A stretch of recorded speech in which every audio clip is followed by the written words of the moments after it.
All right. You see, Trump made this post on March the 20th that the war in the Middle East were getting close to an end on it, but yet he still said that he needed $2 billion for continued war efforts. Now, where on earth would he need that $2 billion spent? Where, and why? This video is going to actually make that a little bit more clear, and you'll be excited, and you'll get your mind off of worrying about your price of silver and all that other nonsense, because it is next to nothing compared to what this whole Earth realm is going through right now. The things that are happening are mind-blowing. So get ready, get ready, folks, because the best is yet to come. But we got a little bit of mud to go through yet. Hi there, Neil here, the Twisted Light Worker. Lots is happening. When I first started making videos 5 years ago, it was very difficult to find proof of white hat actions. And now you can see it everywhere. And those who have been following Q from before 2020, like I started back in, I guess it was 19, somewhere halfway through the year 2019, but Q had already been around for a year and a half before I found him. But I was delving down rabbit holes looking for the truth and conspiracy theories since the 90s, when I read a book called The Deliberate Dumbing Down of America. And evidence of how badly we've been dumbed down is everywhere as well. People in forums that get all geared up because their investment money is not proving to be what they want it to be in silver or whatever else they're investing in. They're scared. They're running foolish, absolutely running foolish with the operation that's going on. How many billion did Trump say he needed? Another $2 billion to look after some more evil that's taking place on the planet? Oh yeah, this Earth realm, whatever shape it is. 2 billion. Who are those ones that are the evil ones that need to be taken down? Who are they? Where are they? Evil is lurking right in your own communities, my friends, and deep state players are right in your local politics, your local judges, your local courts, your local, some of them in your local churches, and for sure some of them in your local police. There's corruption at every level in our society. It's not just in the streets with the drug pushers and the traffickers, the human traffickers. No, the white collar crime is the one at the top controlling it all. And Promethean Action does a lot of deep research on where the real control has been for 200 years, for centuries, 4 centuries. Where is it all coming from? Who's the one, the puppet masters at the top? Who are the ones that need to be taken down? Who are the ones that still need to be exposed? And there's lots of them that still need to be exposed. Some of them are already gone. Those of us who are following the truth and movement, we know that we're watching a replay. Some of the people that are going through court processes and things of that nature are already gone. We're watching a movie with, yeah, with, yeah, what do they call that? Central cast. That's the word I was looking for. I couldn't remember it. Anyways, I'm going to put you on to Promethean Action. And this fellow has the most logical and detailed explanation of where Trump needs to have the $2 billion in military funding put into action. So introducing Mike Steger from Promethean Action. Let's hear what he has to say.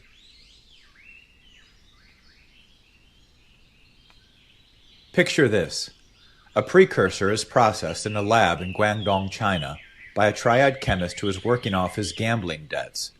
It moves by container ship to the cartel-controlled port of Manzanillo, Mexico, where no customs agent looks twice. It's chemically processed into fentanyl, and pressed into a pill in a warehouse outside Guadalajara, Jalisco, run jointly by the Triads and the New Generation Cartel. It then crosses the border in the shoe of a young girl getting trafficked by the gangs. It gets handed off in a parking lot in Phoenix. It ends up in a dead drop in a Chicago suburb. Finally, it's delivered by a desperate illegal immigrant, straight to the buyer's door, all with Amazon-like efficiency. Tonight, an American father of 3, a veteran, a divorcee, will pick it up, and that's the last thing he will ever do. This is not a crime story. This is a military-grade supply chain. This is an invasion, and it has killed over 1 million Americans in the last 10 years alone. More than the Civil War, more than both world wars. Our nation has been under siege, a silent chemical siege waged by the second largest army in the Western Hemisphere. And this siege is protected by a fifth column inside our own institutions, funded by the biggest so-called charitable foundations in the world. For decades, Washington has called this a public health crisis. They called it a socio-economic challenge. They lied. This is a war.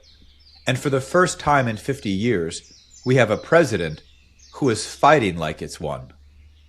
Because no nation can be sovereign when the entire hemisphere is dominated by military-grade terrorist outfits running a global narcotics business. I'm Mike Steger. I've been waging a war against this drug culture for over 2 decades, and today we are winning. Because finally, we are waging total war. Our policy is total victory, unconditional surrender, nothing less. This is not a eulogy. This is a war report.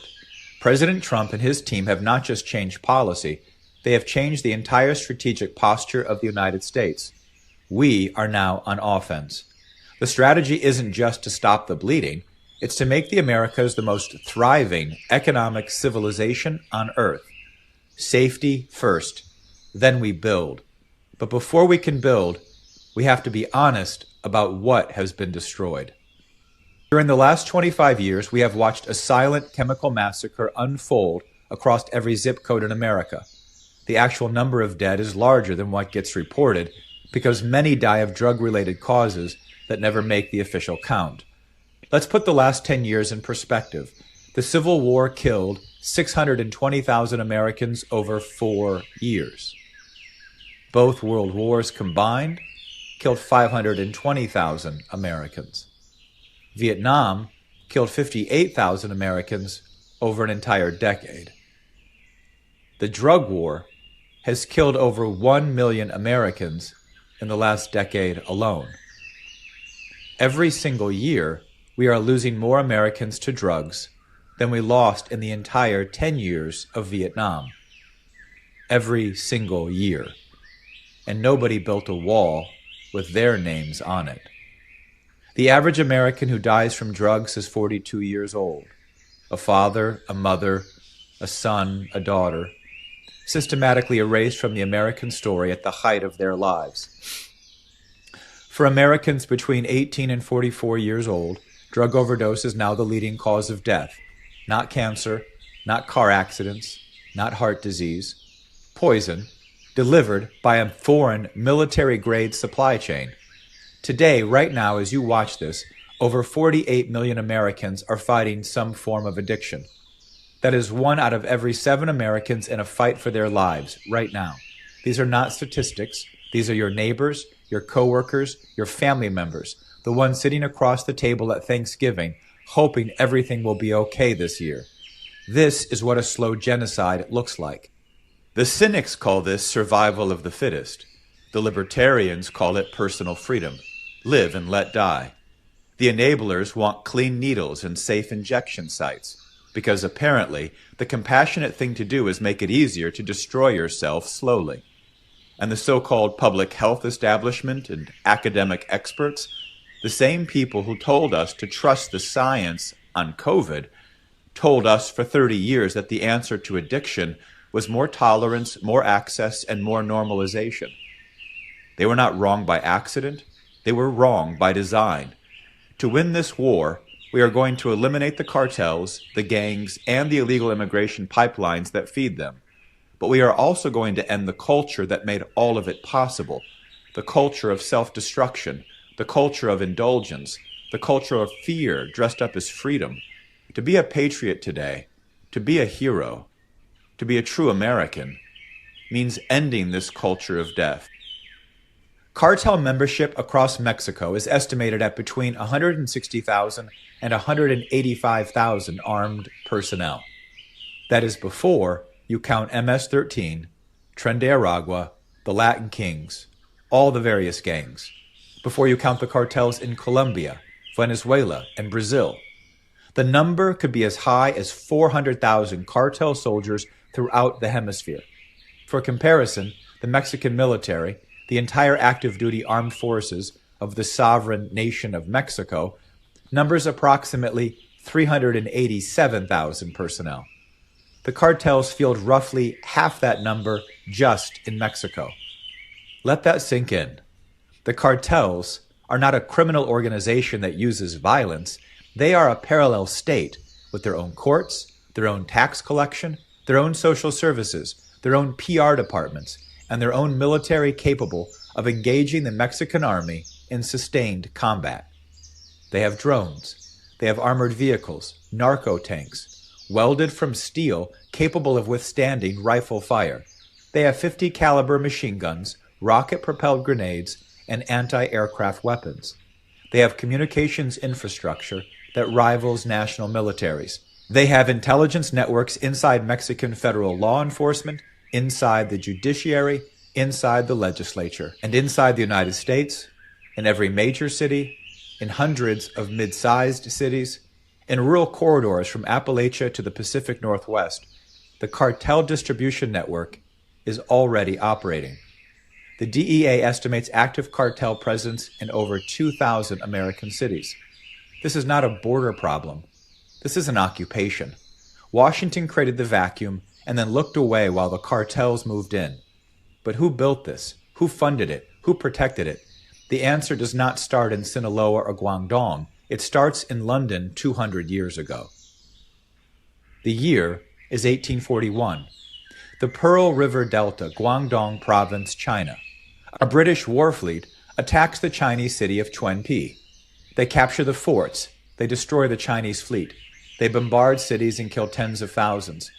The Chinese emperor had been fighting his own war on drugs for over a century. In 1838, he appointed a viceroy, Lin Zexu, to wage a war against this poison. The British response? To go to war, to protect the drug trade. This wasn't rogue criminality. This was state policy. They intended to recover British silver from the Chinese merchants through poison and war. By 1880, after 2 wars fought to protect this trade, there were 40 million opium addicts in China, all supplied by British India, shipped by British merchants, financed by British banks like HSBC, Hong Kong Shanghai Banking Corporation, the biggest bank in Europe today. They would leave China a husk, an easy prey for communists a century later. It would become a state where Chinese gangs called triads will now come to dominate the modern global drug trade as part of this globalization agenda. But the British didn't just need guns and ships. They needed a justification, a philosophy that said, there is nothing wrong with this. This is a cultural net positive. They needed a modern-day PR campaign. Enter Jeremy Bentham. Bentham is taught in every university as a great reformer, the father of utilitarianism. But look at his core claim. There is no such thing as natural law, no God-given rights, no higher human purpose. He wrote it very plainly. Nature has placed mankind under the governance of 2 masters, pain and pleasure. They govern us in all we do, in all we say, in all we think. On the question of natural rights, the very foundation of the American Republic, Bentham was equally direct. Natural rights is simply nonsense. Natural and imprescriptible rights, rhetorical nonsense. Nonsense upon stilts. He even wrote a defense for the sexual abuse of children on these grounds, his infamous defense of pederasty. Pleasure is pleasure, you know. Who are we to judge? This is the philosophical foundation of British liberalism, and it is the same ideology that today tells you a fentanyl addict is just self-medicating, that the freedom to destroy your mind is more fundamental than the freedom to build a civilization. While the opium wars were being fought in China, Bentham's agents were spreading across the colonies of South America, not to support their fight for independence, but to capture it. The British wanted to make sure that any new nations in the Americas would remain fragmented, debt-ridden, and philosophically disarmed. Free in name, maybe, but colonial in practice. Take the case of Simón Bolívar, the great liberator. He freed 6 nations from Spanish rule. He was inspired by Washington and Jefferson, by the American cause. He dreamed of a continental republic of free peoples governed by natural law. He shared the American mission, a rejection of the old European order, and he eventually saw through the British lies. He banned Bentham's texts from being taught in any school under his authority. His reasoning was clear. A people who accept that man is nothing more than appetites for pleasure cannot govern themselves. They can only be managed. This is the real fight in the Americas. Not the version taught in our universities that traces our intellectual heritage to British liberalism. The true American tradition is the tradition of sovereign man under God and natural law, the tradition that says human beings are capable of much more than sensation. We are capable of building, creating, governing. That is what we share in the Americas. This is what has always been under attack. And this tradition, it didn't die with Washington, Lincoln, or Bolivar, but it has been under assault ever since. In the 20th century, the British found a new champion for their Benthamite plans, Hugo Chavez. Back in 1995, the British embassy was already courting Chavez, dining with him, arranging visits to London. The sitting president of Venezuela considered British policy to be the direct support of terrorists. But with British support in 1999, Chavez eventually took power, and he turned the cartels into a geopolitical weapon. He didn't just tolerate the FARC, the cartel army of Colombia, he legitimized them. He stood before the world and declared they weren't terrorists at all. These were real armies, deserving belligerent status. He turned Venezuela into a safe haven and a staging ground for a permanent narco state inside the Americas. Maduro, his successor, continued the very same policy, hosting terrorists like Hezbollah, running state-sponsored narcotics operations, turning a nation sitting on the world's largest oil reserves into a failed, cartel-controlled state. Chavez literally called his movement the Bolivarian Revolution. He wrapped himself in the name of the man who rejected British imperialism, British liberalism, while literally doing the British Empire's work. This is the kind of content you can only find here at Promethean Action. Please hit the like and subscribe button, and subscribe to our free newsletter at the link below. But how did the United States become a nation of druggies and drug pushers? When did we decide that our pleasure was more important than the future generations? Robert Ingram documents in his book Unconditional Surrender that the CIA didn't invent LSD. British psychiatrists did, and they brought it to America deliberately. By 1965, hundreds of universities, laboratories, prisons, and military bases had administered LSD, voluntarily or involuntarily, to hundreds of thousands of American citizens. MK-Ultra was the opium war updated. The target was not China, the target was us, to weaken us, to loot us, to leave us as a husk that could be easily dominated and destroyed. Once the cultural ground was broken with the Summer of Love, the foundations moved on in. For 50 years, a handful of massive, tax-exempt institutions, like the Open Society Foundation, the Ford Foundation, the Rockefeller Foundation, the Cato Institute, poured hundreds of millions of dollars into a coordinated campaign to dismantle America's drug laws under the guise of reform and harm reduction. They didn't start by asking for total legalization. They started by eroding the moral consensus, by making drugs cool and rebellious. Then they funded ballot initiatives, bought media campaigns, and placed their operatives in every major university to argue that prohibition, not the poison, was the problem. By the 21st century, the intellectual point man was Ethan Nadelman of Princeton, George Soros's top drug policy operative. In 2014, he stated, "I believe that underlying the First Amendment rights of freedom, of speech, press, religion, and assembly is a more fundamental right over one's consciousness that inevitably includes the right for one to alter one's consciousness with drugs." He said it. More fundamental than political freedom is the right to chemically destroy your higher faculties. More fundamental than freedom to build and create and govern ourselves is the freedom to become dependent on a substance controlled by a criminal cartel. That is not a philosophy of liberation. That is a philosophy of managed addiction. This is Bentham updated for the 20th century. This legal campaign was followed by a cultural one. Decades of foundation funding captured university departments, and media saturation culminated in legalization. The states that legalized simultaneously defunded their police departments and created sanctuaries for criminal gangs and illegal immigrants. Under Obama, the federal government just stood down. There was no enforcement at any level. Entire regions are now dominated by cartel-controlled marijuana operations, providing cover for harder narcotics distribution. Sheriffs are outgunned and outmanned. Politicians, they take the contributions from the legal cannabis industry and look the other way at all the other criminal gang activity.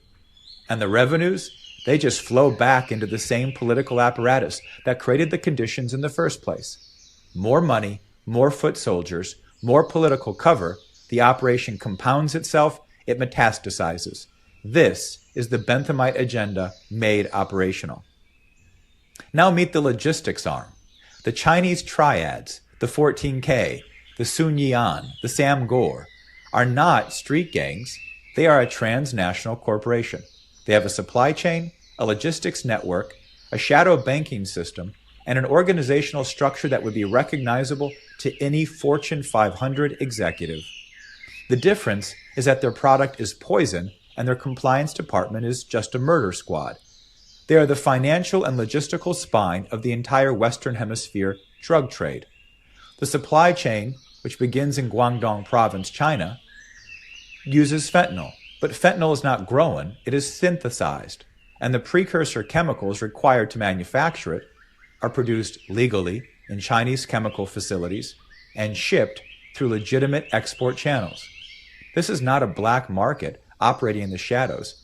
It is a manufacturing and distribution operation running through legitimate commercial infrastructure. The chemicals are legal. The ships are commercial. The ports are open. Once the product moves, the money has to move with it. And this is where the triads have built something genuinely unprecedented. Forget wire transfers, forget cash smuggling. The triads operate a system of underground banking so sophisticated it's nearly impossible to trace. The result is what law enforcement now calls the Sinaloa Triad Axis, a fully integrated criminal enterprise combining Mexican cartel distribution muscle with Chinese financial and chemical infrastructure. Combined, they operate a shadow economy larger than the GDP of most sovereign nations. Between 2020 and 2024, American financial institutions processed over $312 billion in suspicious transactions linked directly to these Chinese networks. This was according to FinCEN, the Treasury Department's own financial crimes enforcement network. That is the documented figure. $300+ billion. The actual volume, including offshore processing, is certainly much higher. In late 2009, Antonio Maria Costa, a former executive director of the UN Office on Drugs and Crime, made a statement reflecting on the 2008 financial crisis. He said in many instances, the money from drugs was the only liquid investment capital available to some banks on the brink of collapse. Interbank loans were funded by money that originated from the drugs trade and other illegal activities. Follow the incentives. The banks have to be targeted as well. To win this war, we must dismantle the financing as aggressively as we dismantle the military power. President Trump has made clear this is the direction he intends to take, and that he's already taking. The question is whether we, the American people, will insist on waging total war. 1 million Americans dead in a decade, 48 million more fighting for their lives right now. A narco army of 400,000 soldiers operating across the hemisphere, a Chinese mafia running global underground banking, a cultural operation that spent 50 years dismantling every moral and legal barrier between your children and this poison. This has been a deliberate campaign to replace the Christian conception of man, a man capable of reason, creativity, and self-governance, with the Benthamite conception, man as a bundle of appetites, easily managed, easily addicted, and when necessary, easily discarded. This is why just wars are fought, to reclaim a civilization based on growth, dignity, and the future, and to eliminate the forces that would reduce us to subjects of our own worst impulses. In part 2, we are going to go on the offensive. We will trace the doctrine that has always stood against this hidden hand, from Monroe to the Trump corollary. The culture of death is behind us. Now it's time to talk about what total victory looks like. Join me next week for part 2, the new American civilization. And as always, thanks for watching. Please, again, hit like and subscribe and support this content. Great stuff. Good information. Very detailed. And it takes people down a path that hopefully they will see that there's so much yet to do. So much yet to do. Being impatient is not the thing. Being aware is just being aware of the evil. Being awake takes on a whole different caliber of thought process. We have to learn to get up off the couch. We have to learn how to deal with the issues that are going on between our ears. And impatience is one of those issues we have to put to rest. We have to wake up. Literally, we have to wake up. Because being awake makes you realize that really this is a spiritual war. It's not left versus right. It's not just getting rid of a few bad guys and putting them behind bars or for the treasonous ones to be taken completely out. This is a spiritual awakening, good versus evil. And the good has to start with you and I. We have to start to learn how to develop that connection to that spark of the divinity that's inside each and every single one of your cells. That's exactly why Q told us to protect our DNA, because the God code, the spark of the divine, is right inside your DNA.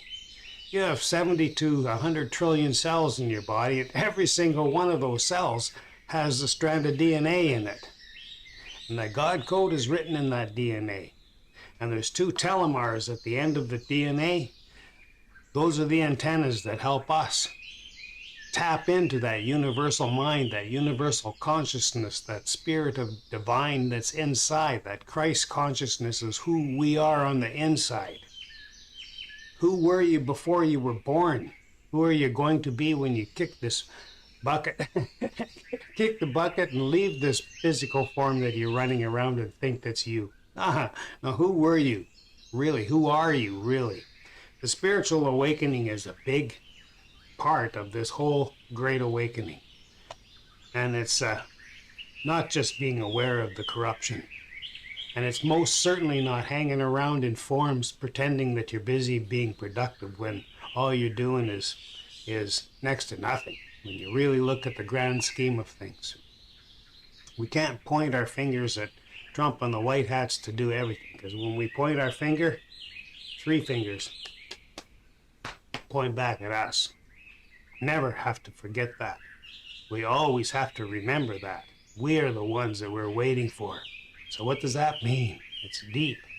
We're waiting for ourselves to catch up with who we really are on the inside. It's not a matter of putting us out to action into this world around us. No, it's catching up with who we are on the inside. We are waiting for ourselves, the other pieces of ourselves that have been lying dormant in our dormant DNA, wakening up to who we really are on the inside. And that takes a lot of discipline to do. It takes an awful lot of discipline to do. When we shift our energy from fear to power with compassion, we will find we were always loved beyond human understanding. It takes willpower to get the ego out of the way and silenced. It's not a passive act. Action with the power of intent will stop the ego's chatter and lead you to freedom. Welcome to the discipline of awakening. Yeah, it's a discipline. It's definitely a discipline. You can capture that graphic and review it now and then to remind yourself of what you're really up to. See, awakening is a belief-shattering, confusing journey that rips you apart, leaving you face to face with your authentic self. Clarity of who you really are on the inside is the forever expanding and resulting forever expanding glory. Clarity of who you really are is the resulting forever expanding glory. It's ineffable. It's ineffable. It truly is ineffable. I've started doing some videos specifically designed for timeless treasures, I call them. And they're a collection of short videos. They'll be 10 minutes for the most part. They'll be the top. There might be the odd one that I'll have to go over a little bit, but they're a collection on the topic of awakening and empowerment. If you followed my videos, you realize that I've always had two missions. One was to bring the attention of the white hat actions so people wouldn't be filled with fear of what's going on. And two, always leaving some spiritual and awakening empowerment messages. So this Timeless Treasures, it's a playlist on all the platforms that I have my videos docked on, and you can subscribe to my channels and watch those playlists, because I'm just starting to get going on them. So I think there's like 4 or 5 of them. 5 of the videos are now 5, I think, is part of the playlist. And I'm hoping to get it up so that I'm doing 1 or 2 every week. So bear with me as I grow into the pattern of changing some of my work habits so that I make time to do these timeless treasures for you. But it's going to be very valuable playlists. So join my channel and keep your eye on them. There's good information to keep you motivated and tuned into who you really are on the inside. You see, a warrior seeks personal power not to influence the affairs of people or the world. A warrior seeks personal power only to get where one is going, and that is to freedom. We're all looking for freedom. Freedom of our mind. Free ourselves from mental slavery. Bob Marley. Remember that? Yeah. Absolutely. Free yourself from mental slavery. And to achieve freedom, it is necessary to give it to the affairs of the people and the world. So that, my friends, is true awakening, where we touch into that spark of the divine that's inside ourselves. We don't get impatient with what's going on. Rather, what we do is we find ways that we can participate in making this whole awakening, this whole transformation of mankind's consciousness raised up so that we're all tapped into that spark of the divinity that's right inside our DNA and lying dormant, waiting for each and every one of us to tap into it and wake up. That is where we're going. And therefore, by 2030, it'll be our agenda that'll be in full swing.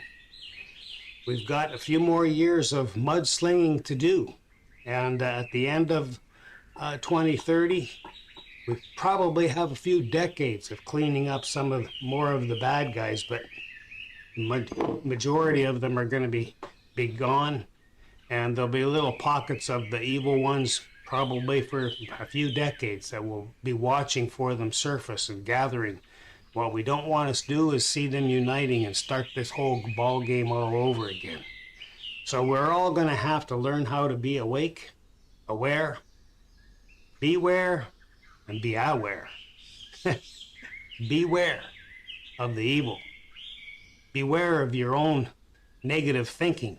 Beware of your procrastination. Beware of your own pity parties. No time for that.